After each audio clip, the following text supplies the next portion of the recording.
დროს სივრცეს აზრი გაუჩნდა რაღაცის მერე, როცა სამყარო უკვე დიდი იყო.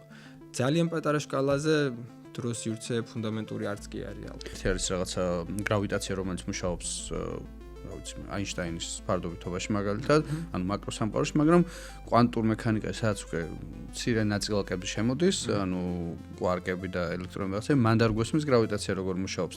ჯერ უნდა აღმოაჩინოთ სხვა ცნებები, რომ დავსვათ სწორი კითხვები. დღეს არის მგონია, რომ საკმარისი ენა არ გვაქვს შესაბამისად. ენაც არ გვაქვს კი. ანუ როგორც მეცნიერული, ისე ფილოსოფიური. თავიდან რადგან ძალიან ცხელი იყო, ნაწილაკებიც კი არ იყო, სუფთა ენერგია იყო და როგორც კი გაცივდა, თავიდან ქონდა ნაწილაკები და სადაც 380,000 წლის მერე ქონდა პროტონები და ელექტრონები, რომ გრავიტაცია ელაპარაკება ყველაფერს. სინათლე ელაპარაკება თითქმის არაფერს. სინათლე ელაპარაკება სამყაროს მარტო 3%-ს. როგორ ვიკვლევთ ამ გრავიტაციულ ტალღებს და რომ მარატევი დასფიქსირებელი არ არის. ერთი მხრივ რაც ჩვენ თქვი არის რომ ძალიან დიდი ინფორმაციის მოცემა შეუძლია რომ სინათლეს არ შეუძლია. ბიგ ბენგი იყო პირველი ეკო დროს სივრცე. ყველა საინტერესო ეგ არის ალბათ რა. გაგვიჩნდეს ახალი საშუალებები და დავსვათ ახალი შეკითხვები. კი. მე დაველოდოთ უკვე პასუხებს რომ შეკითხვას თუ დავსვავ ალბათ ოდესღაც პასუხიც მოვა. დროს სივრცის ოსცილაცია არის პროტონის ზომაზე უფრო პატარა. პროტონის ზომაზე 100,000 ჯერ უფრო პატარა. ორი შავხრალი ერთმანეთს რო ეჯახება, ზუსტად მაგ დროს არის ისეთი დრამატული მოვლენა სამყაროში, რომ თავად დროს სივრცე იწყებს ოსცილაციას და ეგ ოსცილაცია არის ზუსტად გრავიტაციული ტალღები, რასაც ვაფიქსირებ. საუკუნის ბოლომდე რა. მაგ ხრივ რა არის მაქსიმუმი, რაც შეიძლება შენი აზრით შევძლოთ და მივახციოთ რა. შეგიძლია თუ არა მაშინ მაგ გაგებით, რომ ანუ შენ აქ დრო მოტეხო რა, ზუსტად ოღონდ გაციფრულებული არსებისთვის. მაგაზე ნახოს ფიქრობ ხოლმე, ნუ საბოლოო ჯამში მაინც ბანდიკეტები, იმიტომ რომ მაგას ვერ იტყვი, იმიტომ რომ შენ ადამიანი ხარ და შენი ემოციები შეზღუდულია. მოგესალმებათ, შემდეგი პოდკასტი, რომელშიც ვსაუბრობთ ხოლმე მეცნიერებაზე და ტექნოლოგიებზე და ვცდილობთ გავიგოთ თუ როგორ სამყაროში ვცხოვრობთ. დღევანდელი პოდკასტი ზუსტად ამაში დაგვეხმარება, იმიტომ რომ უნდა ვისაუბროთ სამყაროზე თუ როგორ გაჩნდა ის, როგორ შეიძლება ყოფილიყო პირველი წამები, მაშინდელი და რაც ასევე ძალიან მნიშვნელოვანია, რისგან შეიძლება შედგებოდეს დროს სივრცე, ის რეალობა, რომელშიც რეალურად ჩვენ ვარსებობთ, ჩვენ გავშით და არა მარტო ჩვენ, ხო ყველანაირი მატერია. ჩვენი სტუმარი არის ბექა მოდრიკილაძე, ჩემი მეგობარი და ჩვენი პოდკასტის მეგობარი, იმიტომ რომ მე და ბექა ძალიან ბევრი პოდკასტი გვაქვს გაკეთებული და დავიწყეთ ჯერ კიდევ მაშინ, როდესაც სტუდიაც არ გქონდა და რეალურად რაღაც Zoom-ით ვეკავით ხოლმე და ვწერდით ხოლმე მაშინ და თავიდან მარტო აუდიო იყო, მე ვიდეო დავუმატეთ და გამოვედით. ხო, თავიდან იყო ხო აუდიო იყო, მე ქოლები ქონდა ხო და კამერას დავდით და ეხა რეალური მაშინ აღმოვჩნდით ხო. ძალიან მიხარია მოკლედ რომ რაღაც სტუდიაში ვართ ეხა და ბექას ვინსაც არ მოусმენია აქამდე პოდკასტები, რომელშიც იყო ბექა არის ფიზიკოსი, რომელიც მოღვაწეობდა ამერიკაში, ახლა გერმანიაშია, კარნეგი მელონის უნივერსიტეტში იყო და რა ვიცი, ანუ დავიწყოთ ალბათ, ხო? დავიწყოთ იმით თუ აი რაღაცა მინდა რომ ცოტა ძალიან სიზმრებში არ ჩავიდეთ თვითონ სამყაროს რაღაც ესე პირველი წამის მე მილიარდერი და რაღაც როგორ ხო, მაგრამ რაღაც შეხება გავიაროთ, რომ მე უფრო გავშალოთ ისეთი რაღაც მნიშვნელოვანი რაღაცები, როგორც არის რისგან შედგება დროს სივრცე და მე პატარა სპოილერი, რომ რაღაც გრავიტაციულ ტალღებზეც უნდა ვისაუბროთ, რაშიც შენ პირადად ხარ ჩართული ხო ამ კვლევებში და აი როგორ აღმოვაჩინეთ ეს, ლიგო რა არის და ასე შემდეგ. დავიწყოთ ალბათ იქიდან, რა ვიცით, რა გვესმის, აი რა არის ეს დიდი აფეთქება, საერთოდ ხო აფეთქება არც ყოფილა ხო რეალურად და აი როგორ გვესმის ეგ და რა ინფორმაცია აქვს მაგას. ხო, დავიწყოთ დასაწყისით, 3 დეცემბერში ჩაუღრმავდებით. როგორც ეს ხო ვიძახით ხოლმე, აი დიდი აფეთქება მოხდა, მაგრამ არაფერი არ გქონდა დიდი აფეთქები და სამაც ძალიან მეცნიერულ თემებში ჩავალთ. ისეთი დღე წარმოვიდგინოთ, რომ უბრალოდ ღამის ცით შეგვეძლო მივხვედრილიყავით, ან გაგვჩვენოდა იდეა, რომ ვაი და დიდი აფეთქება მოხდა. და ეგ იქნებოდა უბრალოდ ღამე რო გავალთ აივანზე, სადაც ცა შევხედავ და ცა არის შავი, ეგ უკვე კაი მანიშნებელია, რომ დიდი აფეთქება მოხდა. და ნახე რატო. სამყარო თუ არის უსასრულო, ჩვენ ველოდებით, რომ მაგ დაშვების შემთხვევაში ველოდებით, რომ ცა უნდა იყოს თეთრი. ანუ აბსოლუტურად თეთრი ცა უნდა ქონოდა დიდი აფეთქების გარეშე. ახლა რატო ანუ უსასრულო თუ არის შავი წერტილი რას ნიშნავს რომ რაც არ უნდა ვიაროთ ამ გაყოლებაზე ვარსკვლავი არასდროს არ შეგხვდება. იმიტომ რომ ადრე თუ გვიან თუ შეგხვდება ვარსკვლავი, აი ეგ პიქსელი ცაზე თეთრია. მე ის ვარსკვლავი ის პიქსელი ცაზე თეთრია. და მაგის გამო უსასრულო სამყაროში ყველაფერი თეთრი უნდა იყოს. იმიტომ რომ ადრე თუ გვიან შეგხვდება ფოტონი და ფოტონები არ იღლებიან. ან უნდა თქვათ რომ ფოტონები იღლებიან, ან უნდა თქვათ რომ რაღაცა ჭირს სამყაროს. და რაღაცა ჭირს მაგის პასუხი ის არის, რომ სამყარო ფართოვდება.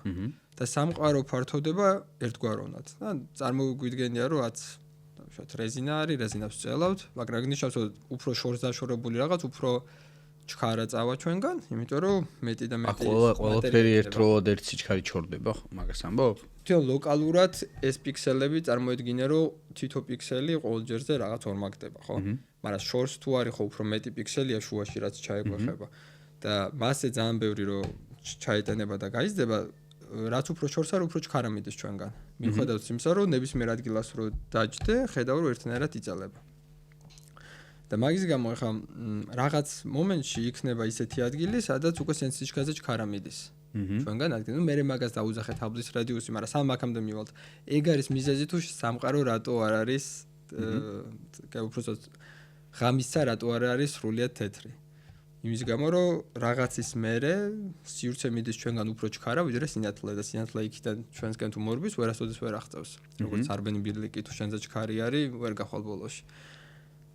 ხო და ანუ ეგეთი მარტივი იმის წარმოდგენით ჩვენ შეგვიძლია უკვე გქონდეს იდეები რომ სამყარო ფართოვდება. და სამყარო რო ვიცით რომ ფართოვდება, ანუ ოღონდ შემდეგ აღმოაჩინეს უკვე რომ აჩქარებულად ფართოვდებოდა და მაგით მოხდით რაც ბნელი ენერგია დაუძახეთ, მაგრამ სამ აქამდე მივალთ სამყარო ფართოვდებოდა ძალიან ინტუიტიურად უბრალოდ გადავახვიოთ დრო უკან. თუ ხედავთ რომ ჯერ ეს გვაქვს, მერე ეს გვაქვს, შემდეგ დროის მომენტებში უკვე უფრო პატარა სამყარო. და მასე მოვიდა პირველი დიდი აფეთქების თეორია. მაგის მერე როცა აინშტაინმა დაწერა ფარდობითობის თეორია, მან უკვე გაცილებით უფრო მათემატიკურად ზუსტად იყო მაგ ნაჩვენები, რომ შეგვეძლო დროს სივრცის წირები მიდიოდა სინგულარობასთან. და მან მიდიოდა სინგულარობასთან, ეგ ძალიან საინტერესო, ეგეთი სინგულარობა გვხდება შავი ხვრელის შიგნითაც. და დროს სივრცის წირს რო ვიძახით, ანუ ეგ წერტილი არის არა მარტო რაღაც სივრცე, დროის დასასრულიც. იმიტომ რომ თავად დროს სივრცის მატერია მთავრდება მანდ. როგორ თუ მთავრდება ეგ ცოტა კარგად ვერ გავიგე. კი, რთულ წარმოსადგენია, მაგრამ უბრალოდ დროის დასასრული არის შავი ხვრელის ცენტრი. ანუ სინგულარობას ასაც ვეძახით, ხო, პირობითად, კი ბატონო. ხო, რა თქმა უნდა, კვანტურ გრავიტაციით ეგრე არა და არ ვიცით როგორ არის, მაგრამ თუ მივყვებით ფარდობითობის თეორიას, მათემატიკა მაგას გვეუბნება. რომ ჯავშოთ შავი ხვრელის შიგნითაც რო ჩავიდეთ, ეგაა დასასრული. და იგივე სინგულარობა აქვს, რისგან სამყარო დაიწყო. და მაგის გამო იძახიან, რომ ეგაა დროის დასაწყისი და მაგის გამო ვიძახით, რომ მანამდე არაფერი არ იყო. იმიტომ წირი არის, სადაც დროც იწყება. ანუ რაღაც მსგავსი სიტუაცია შეიძლება ყოფილიყო, რეალურად იქ მივდივართ, ხო? სამყაროს დასაწყისში როგორ შეიძლება იყოს შავი ხვრელის სინგულარობის წერტილი. კი, კი. უბრალოდ შავი ხვრელის სინგულარობა თუ არის დროის დასასრული, ნუ ნიშნავს, რომ დავუშვათ იქ თუ მიხვედი, მერე დროც აღარ გადის შენთვის. მაგრამ ამ შემთხვევაში დროის დასასრულიდან დაიწყო დრო, ხო? და ამ შემთხვევაში პირიქით ხდება ეს რომ შევაბრუნოთ, ხო? ანუ აქ ხო უბრალოდ გავედით ბოლოში და ეს შემოვაბრუნოთ, უკვე ხა პირიქით დროის დასაწყისიდან მოვდივართ. ხო და აი მაგ მხრივ როგორ გვესმის ეგ რა, იმიტომ რომ მესმის რომ ისე სფეროა სადაც ჯერჯერობით ჩვენ ცოდნით ბოლომდე ვერ ვართ, მყარად კი არ დავიცი რა დონეზე ვართ საერთოდ, მაგრამ ავიტყოდი ძალიან კარგად ვართ პირველი რაც წამის მეტრილიარდამდე და ყველაფერი იდეალურად გვესმის, მაგრამ ყველაზე საინტერესო რაღაცები ზუსტად პირველ მაგ წამის მონაკვეთში ხდება.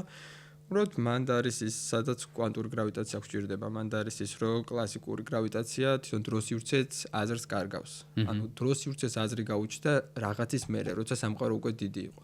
ძალიან პატარა სკალაზე დროს სივრცე ფუნდამენტური არც კი არის ალბათ. ხო, მანდ ხა რეალურად სადმივდივართ, ხო, ეგ ანუ ალბათ სპენელისთვისაც შეიძლება ზუსტად არ იცოდეს, ანუ უნდა აუხსნათ ალბათ ის, რომ მე როგორც მოსან მე ვეცდებ ბოლოს, ჩემ რა დაუხსნა, რომ ერთი რა არის, ხო, ანუ ერთი არის რაღაცა გრავიტაცია, რომელიც მუშაობს, რა ვიცი, აინშტაინის ფარდობითობაში მაგალითად, ანუ მაკროსამყაროში, მაგრამ კვანტურ მექანიკაში სადაც უკვე მცირე ნაწილაკები შემოდის, ანუ კვარკები და ელექტრონები ასე, მანდ არ გვესმის გრავიტაცია როგორ მუშაობს და სამყარო იქიდან გამომდინარე ძალიან პატარა იყო თავიდან, იყო კვანტური.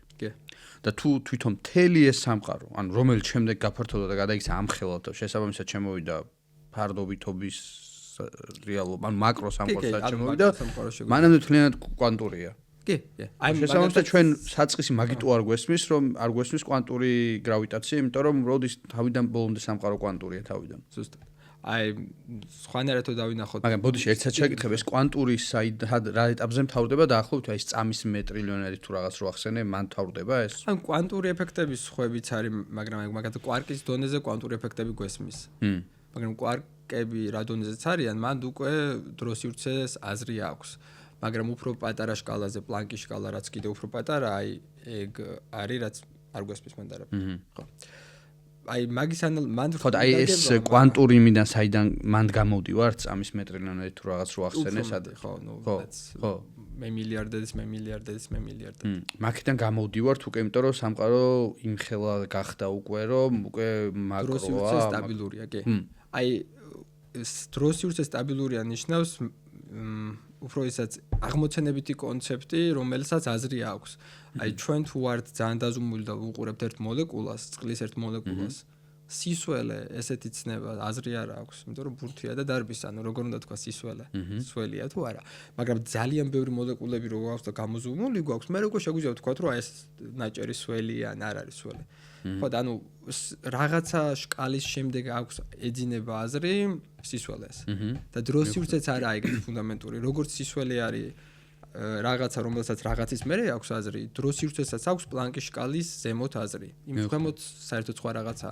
და ანუ გრავიტაციულ ტალღებსაც მერე რო ვილაპარაკებთ საბოლოოდ იმის მიზანიც არის რომ გავიგოთ თვითონ დროს-სივრცერისგან შედგება თავად ფუნდამენტურია თუ სხვა რაღაცები არის რაც აკეთებს გენერაციას და ქმნის დროს-სივრცეს ან ჩვენი ის თუ არის დავუშვათ კინა სიმულაცია რაც უნდა იყოს ამის ქვემოთ რა არის აი ამ ჩვენი შეზღუდულობის მიუხედავად მაინც რა შეგვიძლია ვთქვათ ანუ აი იმ პირველ რაღაცა 100 მეტრიანდეს იქით კიდე რა მოხდა ანუ როგორ გვესმის მიუხედავად რომ არ გვესმის რაღაცებში ხო აქ უკვე არის რამე სპეკულაციები ხო კი რამდენიმე ხა მოდელი ხა ყველაზე პოპულარული სპეკულაცია რომელია ნუ ეხლა სიმების თეორია გამომიყენებია ჩემს სკოლებში მაგრამ თავად მაგ სკოლას არასდროს მივაკუთვნებდი თავს მაგრამ ხო ნუ სიმების თეორიის მიხედვით უბრალოდ ვიძახით რომ სამყაროს აქვს დავშვათ ნუ გაჩნდა სუპერსიმეტრია თუ როგორ 26-ან 11 განზომილება ოღონდ ეს განზომილებები არის ჩაკეტილი ჩაპრესილი ხო აი ახლა სამი განზომილება შეიძლება იყოს აი ორი განზომილება რო ჩვენი მაგიდა იყოს და მესამე რო იყოს თითო წერჯიში ძალიან პატარა რგოლები ხო და შენ თუ დიდი ხარ ამ რგოლში თუ ვერ ეტევი გონია რომ ორი განზომილებაში ხარ მაგრამ ძალიან პატარა თუ ხარ შეგიძლია ესე იარო მაგრამ ზოგჯერ ესე გამოიარო ანუ ზემოდან ხო და უბრალოდ ეს მესამე განზომილება იქნება ჩაკეტილი და სიმების თეორიითაც ჩვენ გვაქვს 4 განზომილება რომელიც ღია არის და ციტი 3 და ერთი დროით კი და დანარჩენი არის ჩაკეტილი და ანუ ბიგ ბენგის სიმების თეორიისთვის იყო უბრალოდ რომ რატომღაც ყველაფერი რო ესე დახვეული იყო რატომღაც რამდენიმე განზომილება გაიშალა და ეგ გაშლამ მოხდა ბიგ ბენგი მაგათი თეორიით ну არის თეორია გაიშალა ეს სამი სივრცითი და ეს არის მაგ სპეკულაციით კი მაგრამ ნუ ბევრი არის მაგრამ გაიშალა უბრალოდ მაგაზე არნაირი არ გაგვაჩნია არა არ გაგვაჩნია და მაგაზე მე პირადად ბევრი არც მიფიქრია იმიტომ რომ მგონია რომ ჯერ არ გვაქვს ჩვენ უნდა ძალიან მნიშვნელოვანი კითხვა არის ეგ ზოგადად how comes existence-აც ეგ ერთ-ერთი ყველაზე მნიშვნელოვანი კითხვა არის და მეცნიერები ხშირად გაურბიან ხოლმე მაგრამ მაგას უიზახრო რომ ყველაზე მნიშვნელოვანი კითხვა უბრალოდ პირდაპირ რომ მაგ კითხვაზე ვიფიქროთ არ გვაქვს საკმარისი ინსტრუმენტები ჯერ უნდა აღმოჩინოთ სხვა ცნებები რომ დავსვათ სწორი კითხვები დღეს არც მგონია რომ საკმარისი ენა არ გვაქვს შესაბამისად ენაც არ გვაქვს კი ანუ როგორც მეცნიერული ისე ფილოსოფიური ანუ მეცნიერული ენა არ გვაქვს ნიშნავს რომ კვანტური გრავიტაცია არ გვესმის და მაგიტო დიდად აზრი არ აქვს ჩვენი დროს-სივრცით ინტუიციით მაგ კითხვების დასმას თორსა დროს-სივრცეც არა და არის დროს-სივრცის სუპერპოზიცია ამ სუპერპოზიცია როგორც მაგათ დროს-სივრცე ბრტყელი არის ან შავი ერთდროულად არის ეგ ორი რაღაც მაგათ სუპერპოზიცია არსებობს ხო მან კითხვების დასმა ჯერ არ შეგვიძლია კარგად და ფილოსოფიურადაც მგონია რომ საკმარისი ცნებები არ გვაქვს იმიტომ რომ ფილოსოფიურად ჩვენ მგონია რომ აი როგორ დაიწყოთ რომ ან მიზეზ-შედეგობრიობა ველოდებით ან ველოდებით რომ რაღაცას კონდეს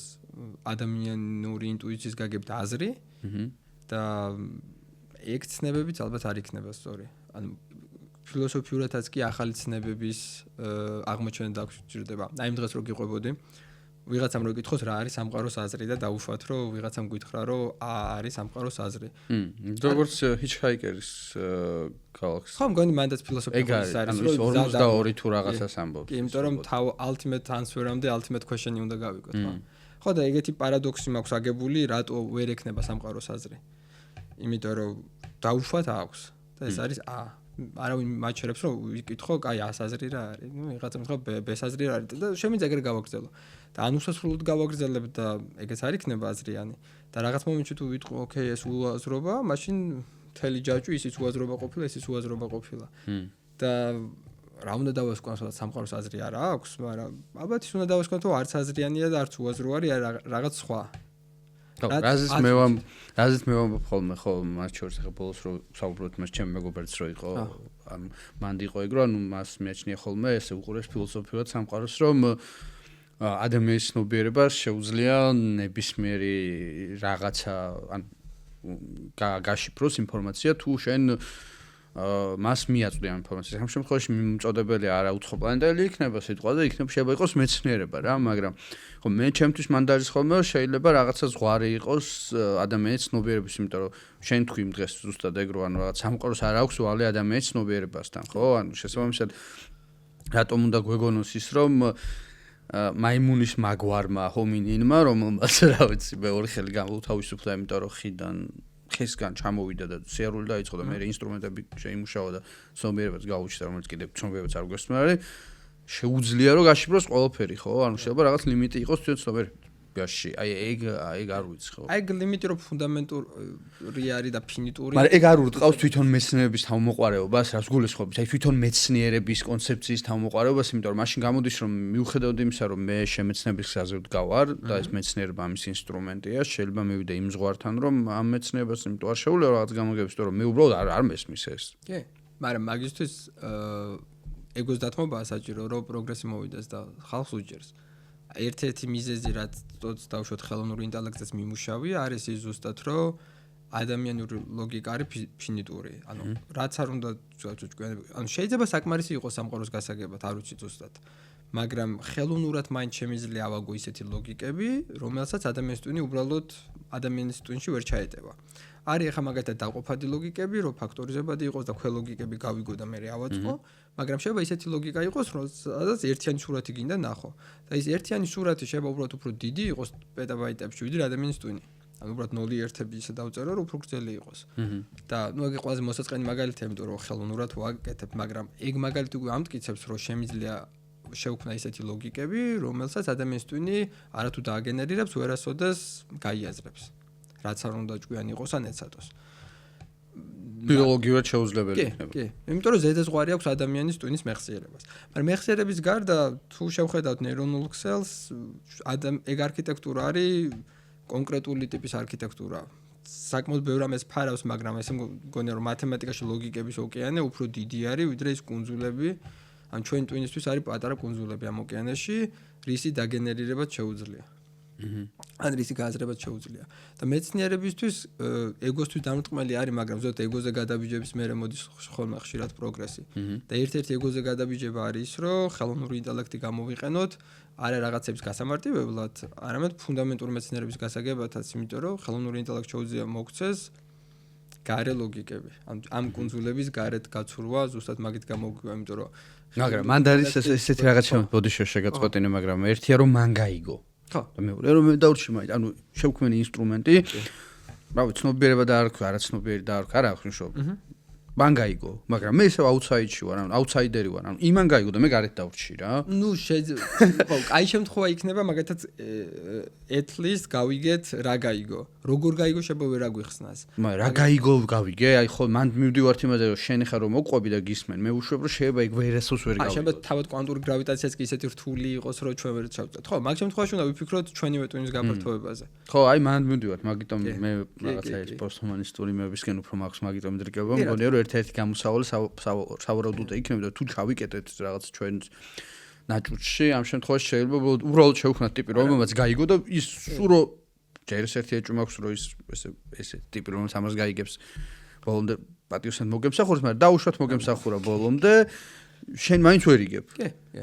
ანუ ახლა იმ მსგავსება ეს სიტუაცია, საერთოდ შინაური ცხოველი რო ყავს და ამ შინაურ ანუ ოღონდ პირიქით როლები შესვლილი როა რა და ანუ ხო და რაღაც უცნაური გამოდის, ანუ ის შინაური ცხოველი რო გიulis შენ, რაღაც ეგეთი პონტია, ხო? და ამ შემთხვევაში მოგიწევს რომ რაღაცები შეცვალო. ეგ მომეწონდა ახლა ჩემი წიგნის ის გამომდის ტიზერი კი არა რეკლამა, მაგრამ მეორე თავს ჩემი წიგნის მეორე თავს ქვია Petted by the Pet. და მან და ის სამყაროსაც იმართავს და ხო, ეგრე არის, ეგრე გამოდის, მან მივდივარ საბოლოო ჯამში. თუმცა ხო ეს კიდე საერთოდ რაღაც ფილოსოფიურად ცალკე თემაა, რომ დაუბრუნდეს. ხო, დიდაფეთქებას რომ დაუბრუნდეს, ხო? ხო, მაგრამ ნუ მაგაზე აზრზევათ, რომ ჯერჯერობით არ მგონია, რომ ის იმ ლიმიტამდე ვიყოთ მისული, მაგრამ ჩვენ უკვე დავსვით ის კითხვები, რომელიც არასოდეს არ უნდა დაგვესვა. ანუ ჩვენი მიზანი იყო ლომებისგან გაქცევა, რომ არ შევეჭამეთ და ჩვენ უკვე გავიგეთ კვანტური მექანიკა და გვაინტერესებს როგორ დაიწყო დროსიურცე. ხო. ხო, მაგრამ ნუ Big Bang-ს რო დავიწყოთ, ყველაზე საინტერესო რაც არის Big Bang-ში, მაგაზე სამწუხაროდ არ შეგვიძლია ზუსტი პასუხი გავცეთ. მაგრამ მაგის მერე როცა დაიწყო გაფართოება, უკვე შეგვიძლია ბევრი რაღაცები ვთქვათ, ნუ დაიწყო აჩქარებულად, მაგრამ ჩვენი იმისთვის, თემისთვის არა, ეხა ეგ ფუნდამენტური რო ექსპონენციალურად აჩქარდა. რასაც ინფლაციას ეძახიან. უბრალოდ რაღაც მომენტში თავიდან რადგან ძალიან ცხელი იყო, ნაწილაკებიც კი არ იყო, სუფთა ენერგია იყო და როგორც კი გაცივდა, თავიდან ქონდათ ნაწილაკები და სადაც 380,000 წლის მერე ქონდა პროტონები და ელექტრონები, უბრალოდ მიუხედავად იმისა, რომ ეს პლუსი და მინუსი და ერთმანეთი უნდა დაიჭირონ, რადგან ძალიან ცხელი იყო, ძალიან ჩქარა მოძრაობდა ყველაფერი და ერთმანეთს ვერ იჭერდნენ. მაგრამ როგორც კი გაფართოვდა მეტი სივრცე იყო, ტემპერატურა საშუალოდ დაიკლო და მან შეიქმნა პირველი ატომები. დაახლოებით 380,000 წელს. მან გახდა სამყარო გამჭვირვალე. და გრავიტაციული ტალღების გარეშე ეგ არის ჩვენი ზღვარი, სადამდეც შეგვეძლო გაგვეხედა. იმიტომ რომ მანამდე სინათლე არ არსებობდა. ანუ ფონურ რაღაცას ხედავთ ხო მაგ დროს მე მგონია ფოტო ფონურ კი, აი მაგას მივით როგორ საიდან მოვიდა ფონურ გამოსხივება. ფოტონები როგორც ნაწილაკი არის, ასევე არის ურთიერთობების გადამტანი. ელექტრომაგნიტური, აი მაგათაც სკოლაში რო ყვებიან, მაგათაც ორი მუხტი თუ დადე პლუსი და პლუსი ერთმანეთსგან წავაშორს. არავინ არ იზახის რატო წავაშორს, გრძნობენ ერთმანეთს ტელეპათიურად თუ რაღაც. ამ დროს არაფერს არ გრძნობს. რაც კი ვიცით ფიზიკა, ყველაფერი ლოკალური არის. ანუ action at a distance არა. ნიუტონის გრავიტაცია ცხადია არის შორმანძილზე ურთიერთქმედება. მაგრამ რეალურად ყოველთვის რაც ნაწილაკების გასვლა გამოცვლა. ეს ორი დამუხტული ნაწილაკიც რო არის ფოტონებს სვლიან ერთმანეთში, ძალიან მარტივად თუ წარგმნა ფოტონებს ერთმანეთს ესვრიან და მაგის გამო იწევიან ერთმანეთისგან. ახლო თუ არიან ბევრი ფოტონს ესვრიან, უფრო ჩქარა იწევიან მაგით. მასე მიიღებაც კულონის კანონი ან ნიუტონის კანონი და ეგ ძალიან საინტერესოა, ანუ სამყაროს ეგ იერარქია რო აქვს, რომ შეგიძლია რაღაცები გამოიცნო ქვედა რაღაცები თუ არის. აი მაგათად ქიმია შეგიძლია ისე გააკეთო, წარმოდგენა არ ქონდეს ბირთვულ ნაწილაკებზე. იმიტომ რომ დიდი ენერგიის რაღაცები ყოველთვის იმალება. მაგიტო ეფექტური თეორიებს ვეძახით მაგას, ეფექტური თეორიები ძალიან ეფექტური არის. მე შემიძლია ვაკეთო ქიმია ისე რომ არ ვიცოდო კვარკებზე არაფერი. მაგრამ ან მაგათად მე შემიძლია ის მაგი და ისე გავწიო, ან გამოვწიო, რომ არ ვიცოდე შიგნით რა ხდება. მაგრამ როგორც კი ზედა შკალაზე ვარ, ეს პატარა შკალის რაღაცები, რაც არ უნდა სიგიჟები ხდებოდეს, ერთმანეთს ყოველთვის აბათილებს ისე რომ იმალება. და ეგეც გაგვიმართლა, მაგის გამო გვაქვს მეცნიერება. სამყაროს აქტივობა რო არ ქონოდა, მეცნიერება არასოდეს გვექნებოდა, იმიტომ რომ სანამ ყოველფრის თეორია არ გვეცოდინებოდა, ვერასოდეს ვერ გავაკეთებდით predictions, ვერასოდეს ვერ ვიტყოდით რამე წინასწარმეტყველებას, რომ აი ბურთს თუ გადავაგდებ, ესე გადავარდება. თუ მექნებოდა გასათვალისწინებელი, აი ეს კვარკი რას იზავს. ხო, ანუ მასეთ რო ყოფილიყო სამყარო, წარმოედგინე პირველი ადამიანი რო გაჩნდა ვერაფერს გააკეთებდა. სანამ პირდაპირ კვარკები არ ეცოდინებოდა. კვარკები დღესაც კი, იმიტომ რომ დღესაც კვანტური გრავიტაცია რო არ ვიცოდე, რო არ შემეძლოს რაღაცების გათვლა ისეთი, რომ აქედან თუ მივაწვევი, ეს აქეთ გაიწევა რაღაცები. ხო, ანუ მაკრო სამყაროში ვერ იმას იზამდი რა, მოკლედ. და ეგ აქვს აი ფაქტორიზება, ქვია მაგ იმას თვისებას სამყაროს. ხო. ხო, მაგრამ რო დაუბრუნდეთ, ეს ფოტონები დაფრინავდნენ, მაგრამ რადგან მუხტები იყო გარეთ, ამ მუხტებს შორის იყვნენ თავისუფალი ფოტონები არ იყვნენ მოკლედ. ეს ფოტონები დარბოდნენ მუხტებს შორის, რომ ერთმანეთი ეგრძნოთ. იმიტომ რომ ასე გადააქვთ. და როგორც კი შეიქმნა პირველი ატომი, წყალბადი, იმიტომ რომ რადგან გაცივდა, მე დაიჭირა. ბევრს გამომისმენე არასწორი ინტერპრეტაცია რა, ანუ აი და ბევრსაც მოусმენე მათ შორის ვინც გვიყურებს და გვისმენს, რომ ანუ თითქოს ფოტონები უნდა გაჩენილიყო ვარსკვლავებთან ერთად. ხო, ანუ აი იმიტომ რომ ანუ ინტერპრეტაცია საძლევენ ხოლმე ეგეთ არასწორს ალბათ, იმიტომ რომ თითქოს სინათლესთან რო აკავშირებენ ვარსკვლავს და რაღაცას, ეს ფოტონი ვითომ გაჩნდა აი მანდ. ფოტონების უკონა ვაკუუმს აქვს ყოველთვის ფოტონი, ელექტრონი, ანუ ვაკუუმი თვითონ დუხს რო ჩავზუმოთ. ფოტონი საწარმოებლად, მოკლედ რო აუხსნათ, ანუ არ არის აუცილებელი ვარსკვლავი. არა, იმიტომ რომ არც ჰაერია საჭირო ცეცხლის საწარმოებლად, იმიტომ რომ ვარსკვლავს ჰაერი არ გვაქვს კოსმოსში. ხო.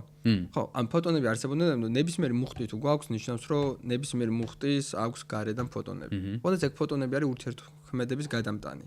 ანუ 380,000 წლამდე კლასიკური გაგებით ფოტონი, ანუ ორნაირი ფოტონი არის ფაქტიურად ერთს ვეძახით radiating, რადიაციული ფოტონი და მეორე არის interacting, რომელიც გვეუბნება ინტერაქციული, ხო. და ეს ინტერაქტიული გარეთ არა ყოველთვის ესე ვირტუალურია ჩათვალე, რომ გაქრება, ანუ სამყაროსგან ენერგიას ცესხულობს ეს დაუშვათ მუხტი. ის ესხებს ამ ფოტონს, ესვრის იმას და ის ჩაასესხებს. ანუ ყოველთვის გაქრება და გაჩნდება. ზედაპირზე on shell მაგიტო არის, ზედაპირზე ფოტონები მართლა არ არიან.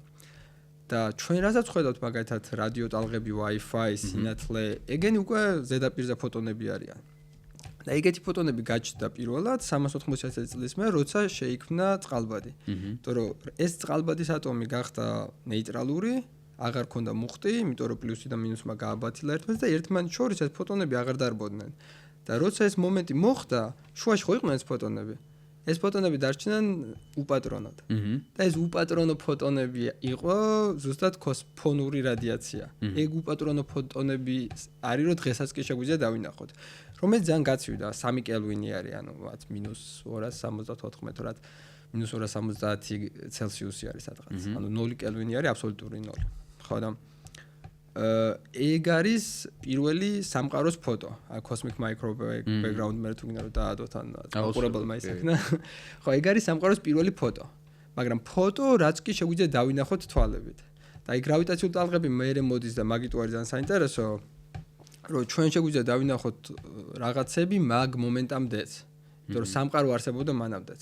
ანუ შემოყავს გრავიტაციული ტალღა თამაში. ხო და ან მაგ მომენტამდე შეგიძლია დაინახო. იმიტომ რომ ან კლასიკური გაგებით ისევ სინათლის გაჩენამდე შეიძლება ეს ტიპი უკვე ხედავს რა, ანუ მოაქვს ინფორმაცია, ხო? ანუ ნებისმიერი ფარდობითობის თეორიის მიხედვით მაინც ნებისმიერ რაღაცა, რასაც აქვს არანულოვანი ენერგია იმპულსის ტენზორი და ჩვენი გაგებით თითქმის ეკვივალენტურია, რომ ვთქვათ, ნებისმიერ რამე რაც არსებობს. თუ რამე თუ არსებობს, ალბათ აქვს ენერგია. ენერგიის გარეშე რაღაც არსებობა, ნუ კლასიკურად რაც სამეცნიერებისთვის მიღებული არც არსებობს. მაგრამ ნუ დაახლოებით სტოლობა დავსვათ მაინც მან. ეს პოზიტივიზმი, ეგეც assumption არის მაინც, მაგრამ ნებისმიერ რაღაცა მოკლედ რასაც აქვს არანულოვანი ენერგია, რაც თითქმის იგივეა კიდე ერთხელ ვთქვა, რაც არსებობს დროს სივრცის ბენდინგსაც გაწელვა-გამოწელვას ახდენს. და მაგიტომ მას შანსი აქვს, რომ შექმნას გრავიტაციული ტალღები, იმიტომ რომ გრავიტაცია ელაპარაკება ყველაფერს. სინათლე ელაპარაკება თითქმის არაფერს. სინათლე ელაპარაკება სამყაროს მარტო 3%-ს. ხილულ მატერიას გულისხმობ? ხილულ მატერიას კი, ენერგიულად, რასაც კი სინათლე ელაპარაკება არის 3%. და გრავიტაციული ტალღებამდე ამ 3%-ში უბრალოდ მაინც სვენელისთვის მაყურებს, რომ აღხსნათ ალბათ, რომ იგულისხმება რა, პლანეტები, ჩვენ, გალაქტიკები, ვარსკვლავები, ყველაფერი. მაგრამ ეს სულ რაღაც 3-4%-ია, იმიტომ რომ არსებობს პირობითი ბნელი ენერგია, ბნელი მატერია, ხო ალბათ, რომელიც მაინც არ ვიცი რა არის. ამ ბნელი ენერგია შეიძლება არც იყოს მატერია არანაირად, ბნელი ენერგია შეგვიძლია უცებ ვთქვათ, რომ თავიდან ხო აღმოჩინეთ, რომ სამყარო ფართოვდებოდა Big Bang-ი შევქმნით. და ნუ თქვით, რომ კაი გასაგებია რაღაცა თუ აფეთქდა მიდის ჩვეულებრივად. მაგრამ ნებისმიერი აფეთქება რო ნახო, რო წავა შენელდება. ხო? ან ნუ შეგვიძლია ვთქვათ, რომ ეს შენელდება, იმიტომ რომ ჩვენ ჰაერზე გვაქვს ინტუიცია, კოსმოსში არაფერი არ შენელდება. და მართალია ხა რაღაცას რომ მიკრა ხელი, მოსასრულოდ იმოძრავებს. მაგრამ არც უნდა აჩქარდეს. და ბნელ ენერგია მაგიტო შემოგოსო სამყაროს რო უყურებთ, არა მარტო იზრდება, აჩქარებულად იზრდება და მაგის გამო გვჭირდება რაღაც გარეძალა, რაც ამას ახდენს, რომ აჩქარებას იწვევს. და რადგან არ ვიცით, მაგას დაუძახებთ ბნელი ენერგია. და ბნელი მატერია უკვე ძალიან სხვანაირად შემოვიდა, იმის გამო, რომ გალაქტიკებს რო აკვირდებოდნენ, ხილულ მატერიას ეგეთი ის არ უნდა ქონოდა. დაუშვათ პერიოდები, ბრუნვა და უნდა ყოფილიყო ბნელი მატერია გარშემო, ისეთი მატერია, რომელიც სინათლეს უბრალოდ არ ელაპარაკება, სინათლეს გამჭვირვალე არის. მაგრამ გრავიტაციული ტალღისთვის არ იქნება გამჭვირვალე, იმიტომ რომ ვიცით, რომ გრავიტაციას ელაპარაკება. მაგიტო არის გრავიტაცია კარგი, რომ გრავიტაცია თვითონ უბრალოდ ნებისმიერი ძალა არ არის, არის თავად დროს სივრცის დინამიკა, დროს სივრცის დეფორმაცია. და დროს სივრცეზე რაც კი ცხოვრობს, რაც ყველაფერი ელაპარაკება დროს სივრცეს. მაგიტო გრავიტაციული ტალღებით არის ლინზა, რაც შეგვიძლია დავინახოთ სამყაროს უხილავი ნაწილი. არა მარტო უბრალოდ კარგად, ყველაზე საინტერესო უხილავი ნაწილები იქნება პირიქით ყველაზე კაშკაშა. შავი ხროლები იქნება ყველაზე კაშკაშა გრავიტაციული ტალღებისთვის, როცა მამდა შავი იყო, იმიტომ რომ სინათლეისთვის არ იყო. ხო. ხო, საერთოდ ახალი ინსტრუმენტია, რაღაცა, რომელსაც შეუძლია რომ დაგვანახოს ის, რასაც ხო, ნუ ჩვენ ვერ ხედავთ კლასიკური გაგებით, ხო? და ალბათ მაგაზეც უნდა ვისაუბროთ, ეხლა თუ საერთოდ როგორ დავიწყეთ ამის ძიება, ხო, ალბათ ლიგოსაც უნდა შევეხოთ, ხო? და როგორ ვიკვლევთ ამ გრავიტაციულ ტალღებს და რომ მარატევი დასფიქსირებელი არ არის. ერთი მხრივ რაც ჩვენ თქვი არის რომ ძალიან დიდი ინფორმაციის მოცემა შეუძლია რომ სინათლეს არ შეუძლია. და მოდი მანამ მაგას გადავალთ რომ როგორ ვაკეთებთ. რამდენად შორს შეიძლება ჩაგვახედოს, ხო? ანუ სუსტ თავიდან შეიძლება, ხო? ამან თითქმის დაგვანახოს. თავად Big Bang-ი იყო პირველი ეკო დროს სივრცე. ხო, ეგ არ გვითხოვს მე მგონი ჩვენ, ხო? ხო. პირველი ეკო ნებისმიერი როგორც შეგვიძლია დროს სივრცე წარმოვიდგინოთ, რა ჩვენ სამყარო არის რაღაც ნაჭერი და ამ ნაჭერზე რაც კი დაცემულან ორი შავი ხროლი შეჯახებულა, თავისი პატარა ripples, ოსცილაციები, გაწევ-გამოწევები აქვს. მაგრამ ეს პირველად ეს ნაჭერი რო დაეხეთქა, მაგას შეგვიძლია ეგაა პირველი ეკო. და ეგ ეკოც წესით დროს სივრცეში არის ჩამალული სადღაც და კარგი ლიგოარა და სხვა შემდეგი ტელესკოპებით შეიძლება ეგეც დავინახოთ. და მან მომენტი, ანუ ის მომენტუმი. მომენტს დროს სივრცემდე ვერ დავინახავდით, იმიტომ რომ დროს სივრცე უნდა შექმნილიყო, მაგრამ შექმნისას imprint ექნებოდა, ანუ იმის ჩაბეჭდილი ექნებოდა ის ინფორმაცია, თუ როგორ შეიქმნა ასე თუ ისე. ანუ ეს საუბარი არის რომელ მომენტზე მაშინ დაახლოებით. დროს სივრცე უკვე უნდა გქონოდა, ხო? ხო. დროს სივრცე უკვე უნდა გქონოდა, რომ გქონოდა გრავიტონები. ნუ გრავიტონს ვეძახით. ანუ ხლადი მომენტს ვერ ხედავთ, ხო, მაგის ხმა მინდოდა, იმიტომ რომ თითქოს ეგეთი შედაბეჭდება დამჩევთ, თითქოს მაგას ვამბობდით, მაგრამ მაგ მომენტს ვერ დავინახავთ. ხო, არა, დროს სივრცე ხო, მინდოდა რომ ვერც ვხედავ, დღესაც ვერ ვხედავთ, ხო? იმიტომ რაც ლიგოს სამყარო რო წარმოვიდგინოთ, ლიგოს ბლოკებით, ჩვენც ლიგოს ბლოკები ვართ, ჩვენც დროს სივრცეში ასიმეტრიები ვართ და ჩვენ შეგვიძლია უბრალოდ დავინახოთ ამ დროს სივრცეზე რა არის. ხო. და ეს თვითონ დროს სივრცე რითი გაკეთდა, როგორ გაკეთდა, ხო, მაგის დანახვა ჯერა შეგვიძლია. ანუ იმ წამის მეტრილიონე დიდის მერე. და დროს სივრცე როგორ ჩვეგვესმის აქეთ შემოდის და არა ის წამის ჯადოსნური მაგიური ჯვალებში. მაგრამ ჯადოსნური თეორიები თუ გვაქვს, იმ მაგიური იმ ჯადოსნურ თეორიებს საბედნიეროდ აქვს სხვადასხვა prediction, სხვადასხვა წინასწარმეტყველება თუ როგორია ამ წამის მერე სამყარო. და მაგალითად 20 სხვადასხვა თეორია თუ გვაქვს კვანტური გრავიტაციის და მე ყველა სხვადასხვანაირი ისტორიას გვიყვება პირველი დროს სივრცე ეკო როგორი უნდა ყოფილიყო Big Bang-ის გამო. ეგ თუ დავინახეთ, მაგრამ შეგვიძლია გავფილტროთ ის თეორიები. და ვნახოთ, რომ ის იმების თეორია არ ყოფილა, ეს არ ყოფილა და ვიღაცამ დაწერა ეს თეორია და ნახე ამ თეორიას ემთხვევა. და ზუსტი დამტკიცება არ იქნება, მაგრამ ძალიან დამაჯერებელი იქნება, თუ ვიღაცას თუ აქვს დაუშვათ ის თეორია, რომ დროს სივრცე ესეთი უნდა იყოს, ან ესე უნდა იქნებოდეს. და მე რო ხედავთ, რომ Big Bang-ისას მართლა მასე შეიქმნა ეგ დროს სივრცე. მე კარგი მიზეზი გვაქვს, რომ წავიდეთ და ვეცადოთ, შევამოწმოთ ეგ თეორია უფრო მეტად. და ვეცადოთ დავსვათ უკვე ესეთი კითხვები, რისგან შედგება დროს სივრცე. მე მგონი გასაგებია. ხო. აურის თამაში გავდავიდეთ იმაზე, ხო, რომ ეს ნიშნულ როგორ ვეძებთ, მოკლედ როგორ ვაფიქსირებთ. 2015 წელს მოხდა, ხო, პირველად, იმედეთ არ მეშ დაფიქსირება პირველად მაშინ მოხდა და კი, მაშინ ჯერ უნივერსიტეტში სწავლობდი და ჩემ კარიერაზეც დიდი გავლენა მოახდინა. მაშინ მოხდა და ხო ისიც უნდა აღვნიშნოთ, რომ მიუხედავად იმისა, რომ თქვი, რომ რა მარტივია, ყველაფრის დანახვა შეგვიძლია ამით, სინათლე მარტო 3%-ს ელაპარაკება, მანამდე მთლიან სამყაროს მასე ვხედავდით და მანც ვხედავდით არის ჩავსვა მარტო ხილულ მატერიაში, ინფრაწითელში, ან ულტრა ისფერჟანაც, X-rays, ეს ტელესკოპები რა, მაგალითად James Webb და რაღაცა მაინც ამ იმით ეს ყველაფრის დანახვა უნდა შეგვიძლიოს და გაცილებით მარტივია. მაგრამ მაინც და მაინც ეგრე არ არის, იმიტომ რომ ძალიან სუსტი არის. გაცილებით სუსტი არის ვიდრე სინათლე. და ლიგომ რაც დაფიქსირა. იმიტომ რომ გრავიტაციაა ზოგადად სუსტი. გრავიტაცია არის გაცილებით უფრო სუსტი ვიდრე სხვა ყველაფერი. ელექტრომაგნიტური სხვა. ყველაფერი სხვა. უბრალოდ იმიტომ დომინირებს, რომ ელექტრომაგნიტურის მაგალითად აქვს პლუსი და მინუსი. ერთმანეთს აბათილებენ და გრავიტაციას არ აქვს მინუსი, მაგიტომ ძალიან პატარაც რო არის იკრიბება და დიდ შკალებზე გრავიტაცია დომინირებს მაინც სამყაროში. მაგრამ იმის გამო კონკურენტი აქვს. პლუს მოხდებს, მინუს მოხდებიყო თუ ერთმანეთს ერთიან ძლიერები კი არიან, მაგრამ აბათილებენ ერთმანეთს ეგრე რო ვთქვა. ხო, მაგრამ ლიგომრას დაფიქსირა პირველად თვითონ ეგ დროსივრცის ოსცილაცია არის პროტონის ზომაზე უფრო პატარა. პროტონის ზომაზე 100,000 ჯერ უფრო პატარა და ეგ გავზომეთ. და თვითონ დროსივრცის ოსცილაცია რა არის, მოდი ვქეთ ვთქვათ. ხო, ანუ თვითონ ოსცილაცია შეიძლება აუხსნათ ალბათ, ხო. აი მაგას უიზახი გრავიტაციული ტალღები ყოველთვის ის understatement არის ისეთი სახელი აქვს, რომ გონია რომ მაინც სხვანაირი ტალღებიც აქვს. გერითი ტალღები რაღაც, მაგრამ სხვა ყველა ტალღები არის ისეთი რაღაცა, რაც გვაქვს მატერია და დროსივრცეში ოსცილირებს, მაგალითად რომ ლაპარაკობთ, გერა არის რომ რაც ჰაერის სიმკვრივე ოსცილირებს ზემოთქვით. ამ შემთხვევაში არაფერი არ ოსცილირებს დროსივრცეში, თავად დროსივრცე ოსცილირებს. ნიშნავს რომ თავად დრო იწელება, ჩქარდება, ნელდება, ან სივრცე იწელება, ესე წინ და უკან, აი ეგ მაგალითი მაქვს ხომ რაღაცა საათი რო დავდო და გრავიტაციულმა ტალღამ ჩაიაროს, დრო დავუშვათ წავა ძალიან ნელა, ეგრე იქნება, ანუ აჩქარდება რაღაც მომენტში. დრო აჩქარდება, დრო შენელდება, ხო. თავად დრო. და მე ეს პროცესი გამეორებს თუ ერთხელ აჩქარდება და არა, წინ და უკან, ნუ გააჩნია, სანამ არ მორჩება ტალღა, შეიძლება წინ და უკან იყოს, ხო. კი. ანუ პლუს ამპლიტუდა და მინუს ამპლიტუდა მაგ ხრივ გავს ელექტრომაგნიტურ ტალღებსაც.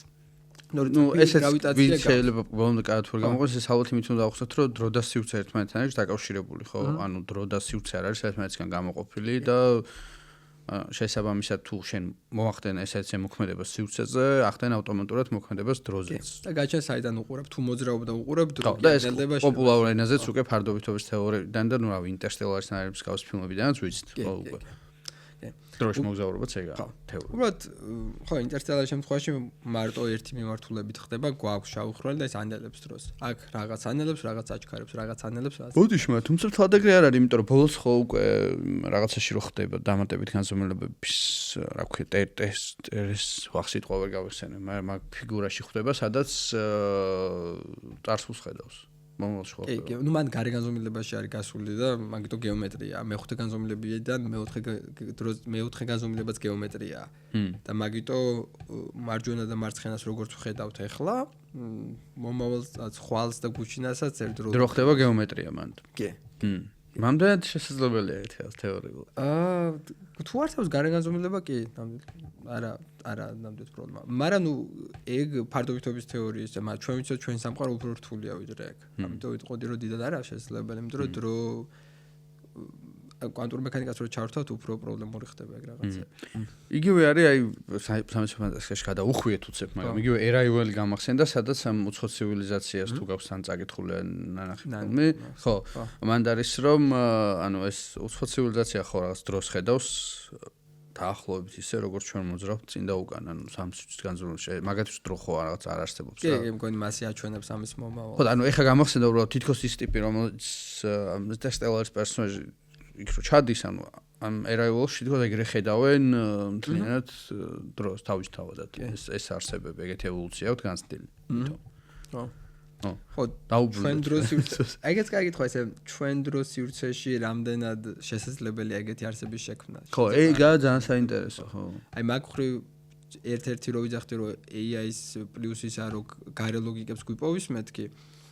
მან ზუსტად ეგონია რომ ხელოვნური ინტელექტი შეუძლია გაცილებით განსხვავებული სიცოცხლე შევქმნათ ვიდრე ნებისმიერი უცხო პლანეტელი იქნება.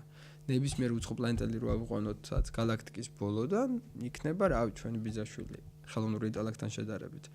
იმიტომ რომ ჩვენ და იმ უცხო პლანეტელებს ერთი playground-ი გვაქვს, ერთი დრო სივრცე გვაქვს გავლილი, ერთ და იგივე ფიზიკის კანონები ერთია ყველგან რა. ერთ და იგივე ფიზიკის კანონებში გავიზარდეთ.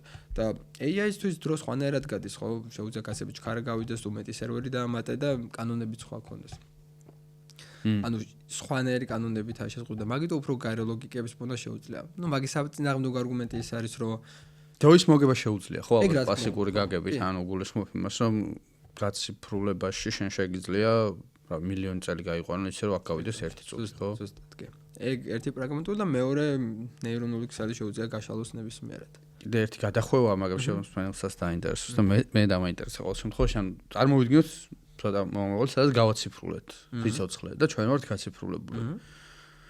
ჩემ წიგზე ხარ რომელს მუშაობს, აი წიგზე მან არის ექსიუჟეტი და პარემ ჩაიკითხებ, მაგრამ ანუ შეგიძლია თუ არა მაშინ მაგ გაგებით, რომ ანუ შენ აქ დრო მოტეხო რა, ზუსტად ოღონდ გაციფრულებული არსებისთვის, არა AI-ისთვის. ანუ თუ შენ ცნობიერებას გააციფრულებ, იქ ჩატვირთავ და იქ წარმოიდგინე ქალაქია რა, ჩვეულებრივ ერთ-ერთი ანიმაცია, რომელსაც სერიალი შენ მირჩი იმაში სახელი დამოვიწყე. პანთეონი, ხო, პანთეონში ხო წიპა ეგ არის, რომ ანუ იქ გაციფრულებულები არიან და მე რაღაც განხეთქილება ხდება, რაც ცოტა ინტერესი და კონფლიქტი და ანუ იქ რომ გადავიდე მე ამ და ცივილიზაცია შევქმნა, ანუ იქ შემეძლება რომ ეს დრო მოვიგო თეორიულად გაციფრულებულსაც და არა AI-ს. კი, ნამდვილად, ანუ ჩვენთვის დრო, ანუ ფიზიკის დრო და ადამიანების დრო მაინც ცოტა სხვადასხვაა. ჩვენი დრო არის რა update rate აქვს twins. ანუ twin-ი რამდენად ხშირად გვანახებს სურათს. აი ხშირად მაგათაც სამწუხაროდ თუ ვიღაცებს რამე ის მოსვლია accident-თან რაღაცა ანუ გურჯიან მე მაგალითად ძვირიანი ჭიქა თუ დამიგდია ის ჭიქა პატარა რო ვიყავი და ბებია ჩემი საყვარელი ჭიქა იყო მართლა შენელებულა ჩემთვის ეგ მომენტი და ეგ დროის შენელება მოჩვენებითი არა ჩვენთვის მართლა შენელებული არის ეგეთი ამ დროს იმიტომ რომ უბრალოდ twin-ი გვანახებს გაცილებით მეტ სურათს წამში. თოლებრივად თუ წამში 10 სურათს გვანახებს და 20 სურათს გვანახებს და მაგის გამო 10 სურათი თუ იქნებოდა ხა ესე წავიდა. ანუ ეგ სუბიექტური დრო არის ბიოლოგიური დრო და თუ digital world-ში ვართ, მაშინ ჩვენ წამში მილიონ updates ვაკეთებთ, რასაც აკეთებენ თანამედროვე კომპიუტერები და რაც უკვე ნუ შეგვიძლია გაცილებით ჩქარა მოვტეხოთ დრო, ხო, რაც 100,000 ჯერ მეტი. ამ წამში 10 ჯერ კი არ ვნახოთ რაღაც განახლება, წამში ვნახოთ მილიონ ჯერ და ჩვენთვის ნელა წავა მე ეს. ამიტომ ჩვენთვის განახლებების რაოდენობაა დრო. მივხვდი, ხო. გარე გლობალური დრო როგორ გადის არა აქვს წინ. მაგ გამოწვევასთან ამას ზუსტად სხვათა შორის ჩემს ახალ წიგში და პატარა სპოილერი გამოდის, მაგრამ ეგ არის ხო, ანუ ეხა არის, ანუ ეგეთი იდეა გამიჩნდა მოკლედ, რომ თუ შეიძლება გაჩნდეს განხეთქილება ციფრულ სამყაროსა და აქეთ მატერიალურ სამყაროს შორის, ინტერესი და კონფლიქტი მაგალითად. იმიტომ რომ ის სერვერები მაინც მატერიალურ სამყაროშია და ადამიანები რომელმაც არჩიეს მატერიალურ სამყაროში დარჩენა შეიძლება რაღაც ინტერესი და კონფლიქტი გაჩნდეს მათ შორის და ორივე აი როგორც ცივი ომის პერიოდში იყო რომ საბჭოთა კავშირი და დასავლეთი ამ შემთხვევაში ამერიკა ძირითადად ცდილობდნენ განვითარებას რომ გადაესწროთ ერთმანეთს მაგალითად კოსმოსური რბოლა იყო აქ შეიძლება იყოს ესეთი მომენტი რომ ანუ ვინ გაასწრებს ანუ მატერიალურ სამყაროს ტიპებიც და ამათ შეიძლება შემოიტანონ ეს ელემენტი ასე ხეთ ჩვენ საუბრობთ რომ დრო გადაახვიონ რა, ანუ ძალიან სწრაფად გაიყვანონ თავ პირიქით. მილიონი წელი შეუძლია იცხოვრონ, როცა გარე სამყაროში ერთი წამი გავა. ხო, და უცებ იქიდან გამოვარდნენ და აი всё რა, დაგჩაგრეთ. ანუ ხელოვნური ინტელექტის ერთ-ერთი უპირატესობა ეგ არის, რომ სხვა დროში ცხოვრობს. მაგრამ მეორე უპირატესობა ის არის, რომ neuroplasticity რაც ნეირონული ქსელის პლასტიურობა ადამიანს ძალიან ანუ დავუშვათ homo sapiens რო შეიქმნა ნეანდერტალს, მე ეს არქიტექტურა დიდად არ შეცვლილა. და ამას უსასრულო აქვს პლასტიურობა თითქმის. ნებისმიერი არქიტექტურა შეუძლია ქონდეს, ხო? ეგაა ძალიან საინტერესო. და მაგის გამო ეგ არქიტექტურა უფრო განსხვავებული იქნება, ვიდრე ნებისმიერი უცხო პლანეტელი სამყაროში. ბოლოდან რაც მოვა. კი ბატონო. ეხლა დაუბრუნდეთ ჩვენ თემას. ანუ დროის ოსცილაცია, ანუ პრინციპში ხელოვნური ინტელექტის მნიშვნელოვანი ამ თემაში, იმიტომ რომ ჩემი ერთ-ერთი შრომის ნაწილი ეგეც იყო, რომ გრავიტაციულ ტალღებს რასაც ველოდებით, ჩვენ აი დეტექციისას მარტო იმის ნახვა შეგვიძლია, რასაც ველოდებით. რადგან ძალიან დაბალი არის სიგნალი, ჩვენ უნდა გქონდეს წინასწარ კანდიდატები. ეს კანდიდატები დავადოთ, შევადაროთ სიგნალს და რომელიღაცა თუ დაემთხვევა, მე ის ამოვარდება, რომ აი დავინახეთ. მაგრამ ეგ ნიშნავს, რომ ჩვენ დავინახავთ მარტო იმას, რასაც ველოდებით. და ეგ მეცნიერების ფილოსოფიასთან ფაქტურად კონფლიქტში მოდის.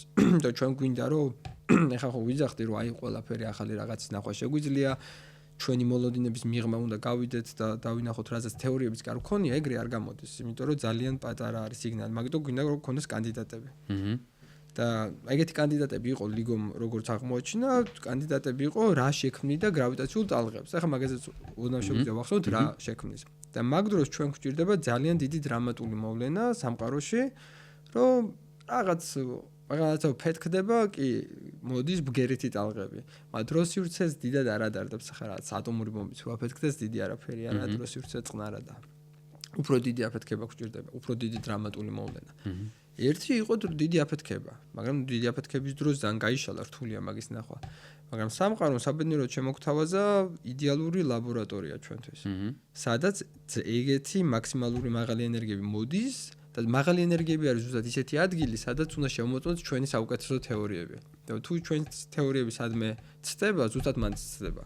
რომ დაბალ ენერგიებზე ნიუტონის კანონებიც კარგი არის. და ორი შავხროლი ერთმანეთს რო ეჯახება, ზუსტად მაგ დროს არის ისეთი დრამატული მოვლენა სამყაროში, რომ თავად დროს სივრცე იწყებს ოსცილაციას და ეგ ოსცილაცია არის ზუსტად გრავიტაციული ტალღები, რასაც ვაფიქსირებთ.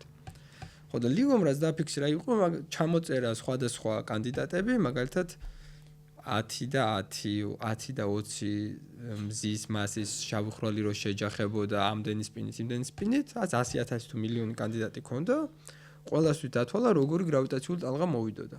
და მე ესენი თვითონ რაც გაიზომა სიგნალს გადაალაგა, იმიტომ რომ ხმაური გაცილებით რო დიდი არის ვიდრე თავად სიგნალი. ანუ როგორ ვზომავთ ხო ლიგოზე გამოგრჩა.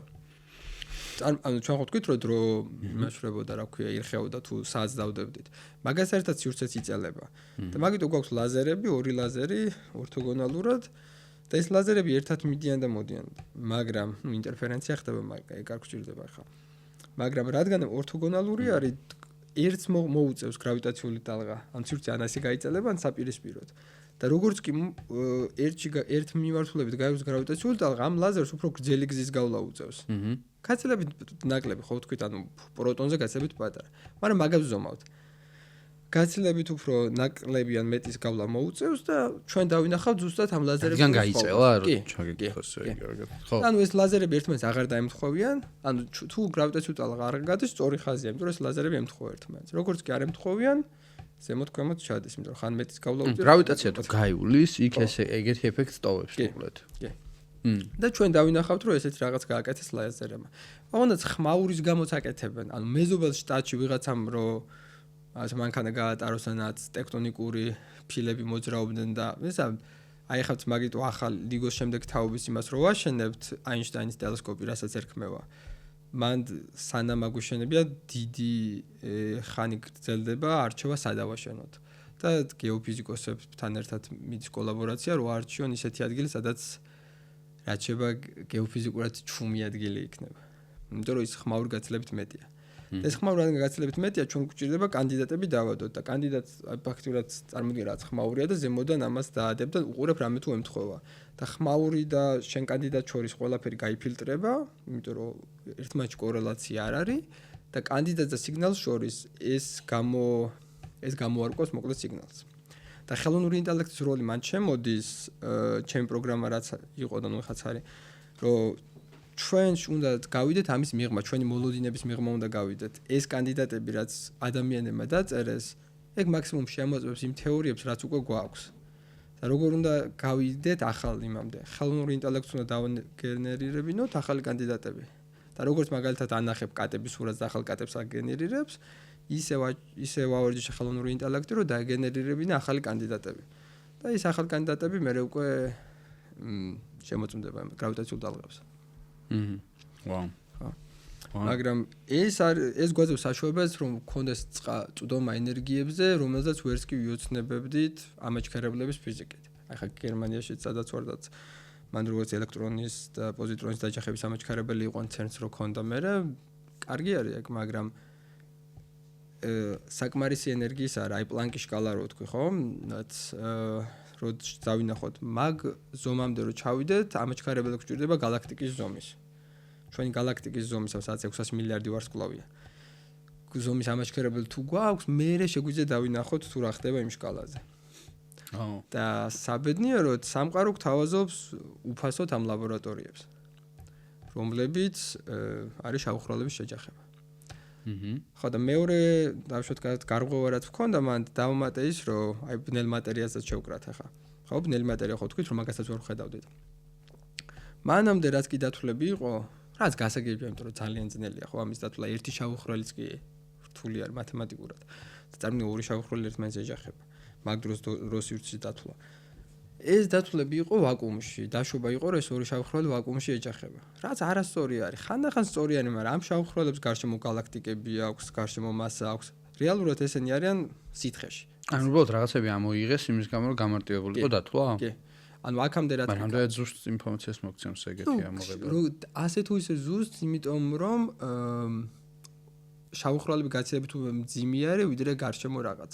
აი მაგალითად სკოლაში რო ამოგიხსნია დავშოთ ფიზიკა რო ბურთი გადააგდე ან დავუცი ნაპოლეონის ჯარს რო გამოუთვლიათ ისინი სადაც ესროლათ, სწორად თვლიდნენ. არ ჭირდებოდათ იმის გათვალისწინება რომ ჰაერში მიფრინავდნენ. იმიტომ რომ კენონაც რასაც იშროდნენ დიდი ან ის უფრო მძიმე არის ვიდრე ჰაერი. და მაგდო ჰაერს ძალიან პატარა შესწორება აქვს. და ამ შემთხვევაში შეიძლება არც გაითვალისწინო. ხო. მაგრამ თუ გაითვალისწინე, შეგიძლია ჰაერზე ინფორმაცია წაიკითხო, იმიტომ რომ პატარა სხვაობების გაზომვა თუ შეძალე. და მაგ პატარა გაზომვების ნახვა გვინდა შემდეგი თაობის ლიგოს მერე ხარ რასაც ვაკეთებთ აინშტაინის ტელესკოპით, ან მე ლიზა იქნება უკვე კოსმოსში გავიტანთ. იმიტომ რომ მან ხმაური არა. ლაზერები იქნება კოსმოსში სატელიტებს შორის. სამი სატელიტი იფრენს ისე რომ ერთმანეთს მიმართ ის იქნება სტაციონარული. და ეგ იქნება შემდეგი თაობის უკვე. გრავიტაციული ტალღების ობსერვატორია. ეს აინშტაინის დასასრულებას როდის ველოდებით? არც დაგვიწყია. ხო და როდის არის? ალბათ 20-40-მდე შეიძლება იყოს. მაგ ხო 40 წლამდე, 20 ძალიან ბევრი დროა. კი, ნელი პროცესია ძალიან. ახლა დაწყებამდე უწუნებდი ცოტა პოლიტიკური არის, ხო, საკმაოდ პოლიტიკური არის თან ხო. ან სახელმწიფოების ფინანსების ხრივ და მაგ ხრივ ცოტა ქაოტურია სიტუაცია. რომელი ქვეყნებიან ძირითადი შემომწირულები, არც როგორ შეიძლება ითქვას. ეგ უნდა დავასახელო რომ მეტი ის უნდა იყოს, ხო, მეტი мотиваცია გავუჩნდეთ სხვა ქვეყნებს. ეგ მოიცე რა ქვია იმ საიტს gofund.com თუ ისეთი რო რაღაცებს რო ითხოვენ, სხვების დონაციები ჩანს ხოლმე, როაც peer pressure გქონდეს, რომ აი მან ამდენი შეწინა და შენი დოლარი არაფერი. და ვითომ ის თუ ნაცნობები ხართ, ანუ რაღაცა სჭირდება ხოლმე. გერმანია არის ნუ ჩართული მაგიტო გერმანია დაუბრუნდეს, იტალიაც იტალია განსაკუთრებული როლი ექნება იმ გაგებით, რომ შეიძლება იტალიაში აშენდეს. ევროპული ქვეყნებია. ევროპული ქვეყნებია. ამერიკა არ მონაწილეობს ამაში? არა. ამერიკას ისიც გაჩერებული აქვს, რა ქვია, კოლაიდერი, ახალი კოლაიდერი. ხო. რატო აქვს გაჩერებული? და თვითონ არ ჩათვალა რა, ახალი ცივი მიჭირდება თან. ყოველთვის мотиваცია იყო ხა კომპიუტერიც რო შეიქმნა, კომპიუტერის კაცობრიობას არ ექნებოდა, რო არ ყოფილიყო საჭირო ჰიდროჯენ წყალბადის ბომბი. იმიტომ რომ ატომური ბომბი რო გაკეთეთ, ატომური ბომბი არის ფაქტიურად ურანის დაშლა. მაგ შემთხვევაში პირიქით ზემოდან ქვემოთაა დაშლა. და წყალბადის ბომბი გაცილებით დიდი, იმიტომ რომ ხელოვნურ მზეს ქმნია. ამ დაშლას იყენებ, რომ მე ამას უყენებ უბრალოდ სანთებელად. ანუ წყალბადის ბომბისთვის ატომური ბომბი, რაც ოპენჰაიმერმა გააკეთა, სანთებელაა რომ ანთოს მზე. იმიტომ რომ მე გაქვს წყალბადი და მზე რასაც აკეთებს წყალბადი ჰელიუმში გადადის, ეგრო კომპრესაცია იყოს და ეგ დაიწყო, მაგისთვის გჭირდება. მაგრამ მაგის დათვლა ძალიან რთული იყო, იმიტომ რომ ჰიდროდინამიკის განტოლებები იყო ამოსახსნელი, რასაც ანალიტიკურად ვერ ხსნედით. რუსებმა როგორღაც მოახერხეს ამ რამდენად აწამეს ხალხი, არ ვიცი მაგისთვის, მაგრამ როგორღაც უნდა კომპიუტერი ჯერ არ ქონდათ მაგათ. და მაგ დროს ვან ნოიმანი ვინც იყო ამერიკაში, ერთ-ერთი ძალიან საინტერესო ტიპი იყო, მე შეიძლება ცალკე მოგიყო მაგ ტიპზე ბევრი, მაგრამ მას უნდა და კომპიუტერი, იმიტომ რომ უნდა და შეექმნას ხელოვნური სიცოცხლე. ის რომელ წელს? მეორე მსოფლიო ომის დასრულების მერე. მაგრამ ანუ ვან ნოიმანი ძალიან საინტერესო ვინმე იყო, მაგდო ითხრა, ნუ აინშტაინისთვისაც და ფეიმანისთვისაც რო გეკითხა, იყვნენ რომ ჩვენზე 10 ჯერ უფრო ჭკვიანი არისო. ხო, უნდა და ხელოვნური სიცოცხლის გაჩენა, იცოდა რომ ეს ხელოვნური სიცოცხლე, ნუ ქონდა self-replicating machines, tweet გამეორებადი მანქანები. აი რო გიყვებოდი ახლა ხელოვნური დაგზე მუშაობ, მეთქი მაკედანა ინსპირაცია რეალურად, რომ თავის გამოცნობა მაგით უნდა შეეძოს, რომ თავი გაზარდოს მე. მაგრამ იცოდა რომ ეს უნდა გაკეთებულიყო digital world-ში, იმიტომ რომ უფრო ჩქარა გადიოდა დრო და ასე შემდეგ. მაგრამ კომპიუტერი სულ არ არსებობდა, მაშინ მარტო ტიურინგს ჰქონდა, რაც თეზისი დაწერილი. და მაშინ მივიდა ამერიკისთან ნეივისთან და უთხრა რომ გავაკეთებ კომპიუტერს, რომელიც დათვლის ჰიდროდინამიკურ განტოლებებს და გაგაკეთებინებთ წყალბადის ბომბს. ოღონდ იმ პირობით, რომ ეს რომ მორჩება, ეს დამიტოვეთ. და მე რაც მინდა იმას ვიზავ და კაიო უთხრას. და ნუ მაგის გამო შეიქმნა საერთოდ კომპიუტერი. ნუ მე გავშოდი. მოგზაინტერესო. ხო, და ეხაც ამერიკას არ ვიცი, შეიძლება არ აქვს საკმარისი მოტივაცია. აქ ცოტა გულდას ეწყვეტე, რომ ეგეთ რაღაცები ჭირდება ხოლმე მეცნიერების დასაფინანსებლად მოტივაციებს, მაგრამ დაახლოებით ფინანსები წარმოგიდგენია ისე აინშტაინის მოსდაუბრუნდეთ რა დაждდება? ნუ ეხლა სად ბიუჯეტი 2 მილიარდი არის, ისედაც და რაც რეალურად ძალიან ცოტა, ანუ არაფერი არ არის იმის ფონზე, რაც დღეს ხდება განსაკუთრებით. ანუ 0.1%-იც არა იმის, ხო, Nvidia-ს დავუშვათ. და ნუ CERN-იც რო შეიქმნა, CERN-იცაც რამდენიმე მილიარდი დაჭდა და მე ინტერნეტი აჩუქა მსოფლიოს. ხო, ნუ ისედაც ომში რა თანხებს იხარჯება იხა განსაკუთრებით. ამერიკამ საერთოდ 900 მილიარდი ქონდა ციფრებში თუ არ ვცდები ხა ზუსტად სამხედრო ბიუჯეტი. და ეხა გაძარდა ტრილიონი ნახევარი. ხო და მაგის ფონზე 2 მილიარდზე ვაპარაკობთ, ნუ ხო, მაგრამ ნუ საწყისისა და ეხა მით მოლაპარაკებები ქვეყნებს შორის ვინ რამდენიც დადებს და ესე ნუ გერმანია, იტალია, საფრანგეთიც ესე არის. საფრანგეთსაც უნდა დადება, მაგრამ ის კომიტმენტს ერიდებიან ჯერ და ნელი პროცესია. და ეს კოსმოსში გატანაზე რო თქვი, ეგ რამდენი კიდე უფრო ძალიან შორეულია? ეგ კიდე უფრო შორეულია და ეგ სხვათა შორის მე როცა ვიწყებდი ჩემ კარიერას, მაშინ დაპირება იყო 2030-ში. და მე ბევრი ჩემი სტატია მაგალითად არის ისეთი, რაც გაზომოდი იქნება კოსმოსიდან. და 2030-ში არ მოესწრება. ხო. თუ ნახოთ ახლა რა ვიცი. კაი, მე მაქვს ხოლმე სტანდარტული შეკითხვა და ჩვენი სიცოცხლის ხანგრძლივობის განმავლობაში დაახლოებით თუ აღვიქოთ რომ სტანდარტულად ვიცოცხლებთ ახლა შეგვიძლია სიცოცხლეთან რაღაცა მოგვისწროს სიცოცხლე გავხანგრძლივოთ. ნუ არ მოკლედ ამ საუკუნის ბოლომდე რა. მაგ ხრივ რა არის მაქსიმუმი რაც შეიძლება შენი აზრით შევძლოთ და მივახციოთ რა. რა შეიძლება დავინახოთ ისეთი რასაც ახლა ვერ ვხედავთ და მეტი გავიგოთ. როგორც სამყაროს პირველ წამებზე ასევე რა გინდა სინგულარობაზე ან გინდაც გრავიტაციულ ტალღებზე მათ დაფიქსირებას და იმაზე რასაც ვერ ხედავთ. ნუ ჯერ ახლო მომავალიდან დავიწყოთ და ის დავიწყოთ კიდე რომ დავშვათ რომ დავამატეს სითხეში შავხროლების შეჯახების შესაძლებლობა ეგ რატო იყო საჭირო. ანუ ახლო მომავალში ჩვენ შეგვეძლება აი როგორც ბურთს გაისვრი და უჰაერობაში და ჰაერში თითქმის ერთნაირია, მაგრამ ძალიან ზუსტად უკავშირ შეგიძლია დაინახო ჰაერით სხვაობა. მან შეგიძლია დაინახო, რომ ამ ჰაერს ესეთი სიმკვრივე აქვს თუ ისეთი სიმკვრივე, ცოტა სხვა იქნება ამ ბურთს ტრაექტორია. და იგივენაირად ეს შემდეგი თაობის ტელესკოპები, აინშტაინის ტელესკოპი. ტელესკოპი ძალიან ცუდი სიტყვა ეს, იმიტომ რომ შორს ყურებაა ტელესკოპი, როგორც მიკროსკოპი, ქვემოთ პატარა ყურებაა და ყურებას არ ვაკეთებ, იმიტომ რომ უსმენთ. უნდა იყოს ტელემოსმენ. ტელემოსმენა. აინშტაინის ტელემოსმენ.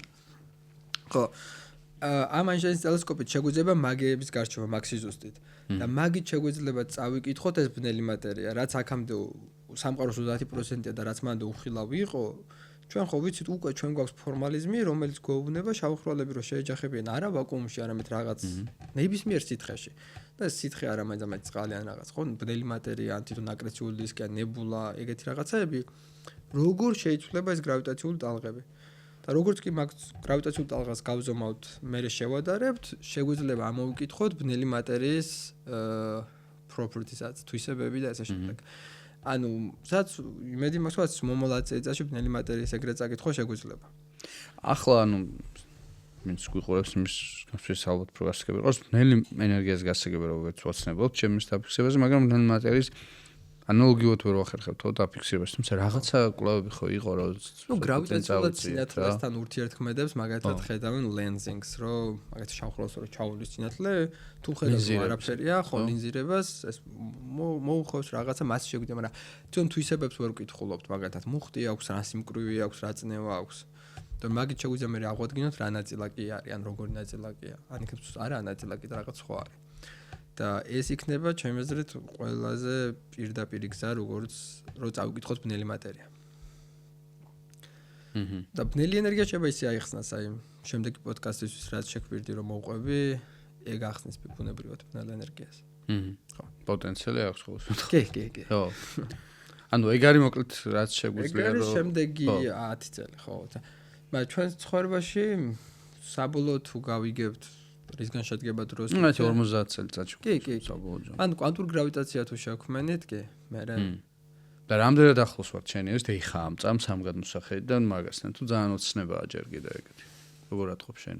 აი ეს უნიფიკაცია ხო? ფიზიკის უნიფიკაციასაც ეძახიან, სადაც ყველაფერი, ანუ ერთიანდება რა, მოკლედ კვანტური და ფარდობითობის მაკრო და მიკრო სამყარო ერთიანდება. კი, ძალიან კარგად ახსენე ეგ ზუსტად. და ერთ შეხედვით ხო ვიღაცა შეეძლო ეთქვა, რომ კაი ეს თეორია აქა, ეს თეორია აქა, მე რა. მაგრამ მაგის არგუმენტი არის ორი, ერთი ზოგადი და მარტივი, ზოგადი არის რომ სამყარო ერთი არის და ორივე თუ ოპერირებს ამ იმაში, რაღაც ორივე რაღაც ერთს უნდა ემორჩილებოდეს. და მეორე შემთხვევაში ცალ-ცალკე არც არის, იმიტომ რომ მე შემიძლია მოვიტანო ისეთი ობიექტი, რომელიც გრავიტაციულადაც ძალიან მნიშვნელოვანია და კვანტურადაც, ეგა შავი ხვრელი კვანტური ობიექტია. კვანტური მაინც პატარას არ ნიშნავს. კვანტური არის მაღალი ენერგია, ნებისმიერად მაღალი ენერგია, შავი ხვრელი კვანტური ობიექტია. რატო არის კვანტური ობიექტი? იმიტომ რომ მაღალი ენერგია აქვს, კი. და შეუძლია დაბადოს ნაწილაკები, ჰოკინგის რადიაცია მაგალითად. ხო. რომელიც გამოწორცნის ანუ რაღაცას აღწევს მაინც ამ შავი ხვრელიდან, ხო? კი, კი. დაახლოებით ეს.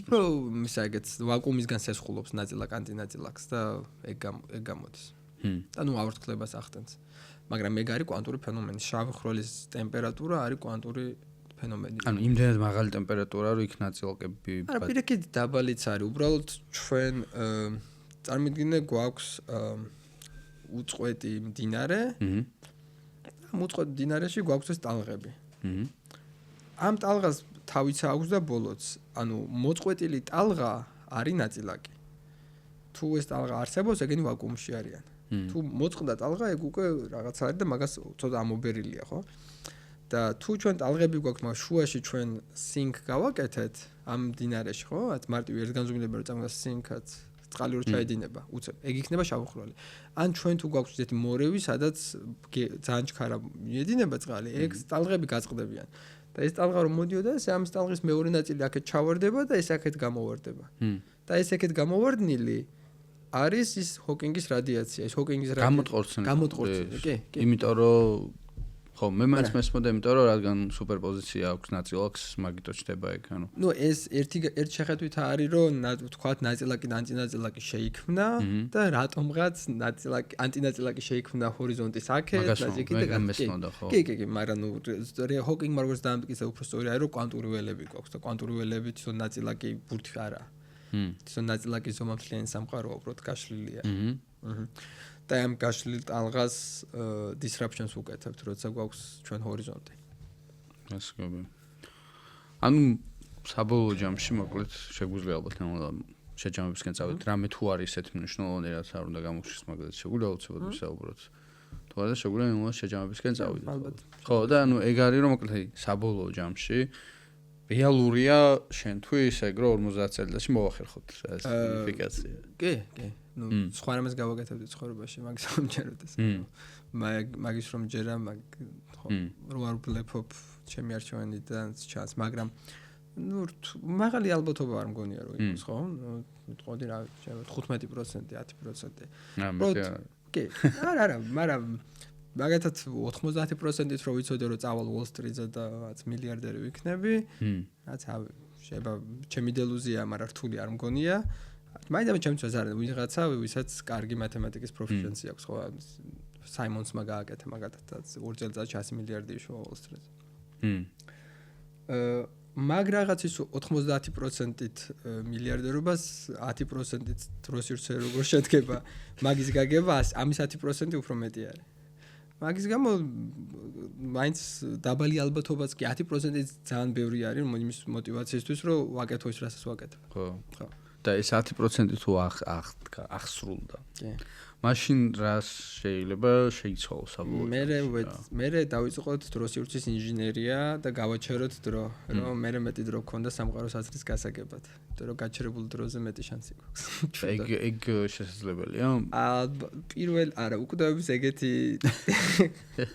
ეგ ყველაზე ამბიციური მაგას ჯობია რა ბიოლოგებმა რამე ის ქნა. ყველაზე ამბიციური უკვდავების სქემა არის, ხო, ბიოლოგიურად გაცილებით წესით მარტივი უნდა იყოს. ხო. ხო. მაგრამ თეორია შეიძლება ეგ ანუ შენ მაგას ამბობ, რომ რაღაცა სიუცე დროის ინჟინერია დაიწყო იმ დონეზე, რომ რა. ხო, მაგათაც ჩემ ტვინში არა და ჩემ ორგანოებში გადავახვიო დრო უკან. რომ ორგანოები ახალგაზრდა და იმედია muscle memory ესეთი ცნება კი არსებობს, მაგრამ ჩემს კუნთებში თუ გადავახვიოთ რო უკან რამე memory დაკავშირებული უნდა იყოს ნეირონული სისტემა წარმოიდგინე შენ როგორ შეიძლება გადავახვიო ლოკალურად არა ამ დონეზე, მაგრამ თუ დროს სივრცეს მესმის კვანტურ დონეზე ბურთები ყრია უბრალოდ და რაღაც 7 ბურთი აქეთა, 2 ბურთი აქეთა და ეს 2 ბურთი გადავაგორე. ეს 2 ბურთი დავაბზრიალე და 7 დავტოვე და 7 არის ჩემი. ხოთმათან კავშირშია twin-ი და ეს ნაწლავი რაშვაში ხარ. ხო, მაგრამ ძალიან მოლეკულების დონეზე კავშირში არის უბრალოდ ერთმანეთს ელექტრონებს ესვრიან და ეხა ის ელექტრონს რო ესვლის კუნთს და კუნთს ამოძრავებ, ხო? ელექტრონის სიგნალის გამო. ეხა ეს ბურთი აქზე მოხდება თუ მოატრიალებ და ისე მოხდება თავი აისხლიდავს მაინც ეს. არა, ეს ძალიან საინტერესო. ეგეთი რაღაც თეორია პირველად გავიგე საერთოდ, რომ შესაძლოა. ეხა ვიფიქრე არა. არ ვიცი საერთოდ ChatGPT-ს მოვკითხო რამ ეგეთის თუ არსებობს. რო ანუ ლოკალურად რო ახალგაზრდობ ღვიძლს. ხო. იმიტომ რომ დროს სივრცის ინჟინერია თუ შეგიძლია ყველაფერს გაახალგაზრდებ მის გარდა რა ქვია, twin-ის გარდა, იმიტომ რომ არ გინდა დაკარგო მახსოვრობა. და მაგით ხუმრობდი რომ muscle memory, ნამდვილი memory იმედია არა თქო, ღვიძლი თუ გავაახან გავა იმედია ღვიძლი არ ინახავს. კაი, ეგ მაინც ძალიან ფუტურისტული მგონია და აი ყოველდღიურობაში აი რავი, აი მსმენელი რომელიც გისმენს და ეხა ფიქრობს რომ 50 წელიწადში მაგარი ბებერი იქნება, აი რავი, რაზე შეიძლება დაინახოს ხოლმე რა, ანუ ეგრევე ეხა მაგას გამოყენებაც ხო შეუძლებელი იქნება. არა, კი, რა თქმა უნდა, მაგრამ ის თუ გვეცოდინება ყველაზე სამყაროს წესები, სამყარო აი რო ვიძახდით ხო, რაზე არის სამყარო?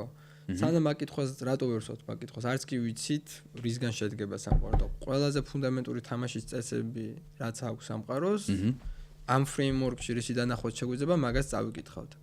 ანუ იგივე რაც სიმულაციაში თუ ხარ და source code-ი გახსენე და წაიკითხე რაც C++-ზე წერია თუ რაც სხვა რა მათემატიკაზე წერია, უბრალოდ ნახავ დროს სივრცე რისგან შედგება როგორ და უფრო მეტ საშუალებას მოგცემ რომ დასვა კითხვები.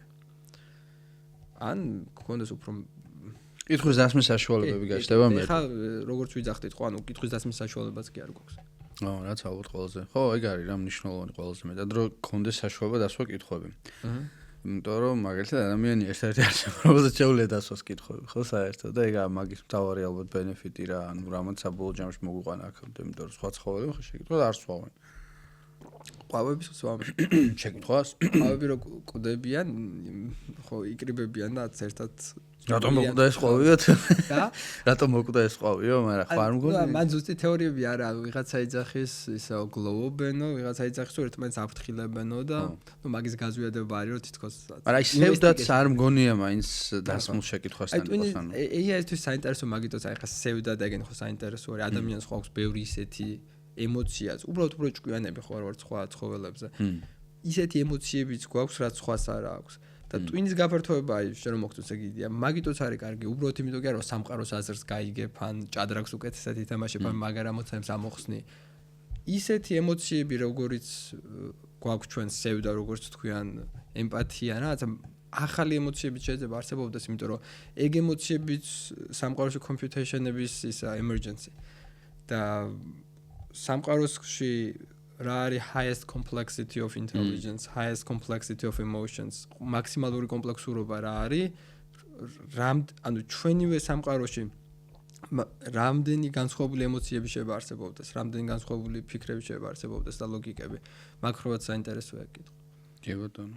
ხო, მაგაზე ვფიქრობ ხოლმე, მაგრამ ნუ საბოლოო ჯამში მაინც ბანდიკეტები, იმიტომ რომ მაგას ვერ იტყვი, იმიტომ რომ შენ ადამიანი ხარ და შენი ემოციები შეზღუდულია, ხო? კი.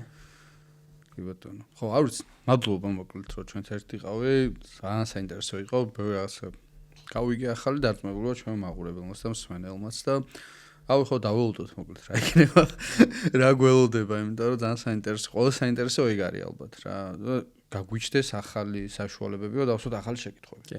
და მე დაველოდოთ უკვე პასუხებს, რომ შეკითხვას თუ დავსვავ, ალბათ ოდესღაც პასუხიც მოვა. ალბათ ეგ პრინციპი ეგრე მუშაობს რა. და მეორე ის რომ ხო რაღაც ინსტრუმენტები თუ გაგვიჩნდება იმის რომ მოვიპაროთ, ეგეც კარგი იქნება, იმიტომ რომ ერთი რომ შეკითხვას ვსვავ და პასუხი მოვა, მაგრამ მეორეა რომ ანუ ამ დროში შენ ძალიან შეზღუდული ხარ, რომ შენ დასმულ შეკითხვებს შეიძლება გასცეს 10 თაობის მერე ვიღაცა პასუხი და რა დროის მოპარვის მექანიზმი. აი ისე ვიბაც რომ წავიდე ბიოლოგებს რას შეუკვეთავდი, თუ გავიგე ბნელი მატერიალისგან შედგება 10 წელიწადში შეუძლიათ ჩემი ღვიძლი გააკეთონ ბნელი მატერიისგან, იმიტომ რომ ბნელი მატერია არ ურთიერთქმედებს სხვა მატერიასთან და არ გაფუჭდება. ხო. ბნელი მატერიის ღვიძლი შეგვიძლია. მაგას გული ბნელი მატერიის აქვს, ხო რა იტყვი? ხო, ლიტერალი გაგებით ბნელი გული ექნება. მადლობა მოკლედ და მადლობა მსმენელსაც, ჩვენს მაყურებელსაც და შევხვდებით შემდეგ პოდკასტში.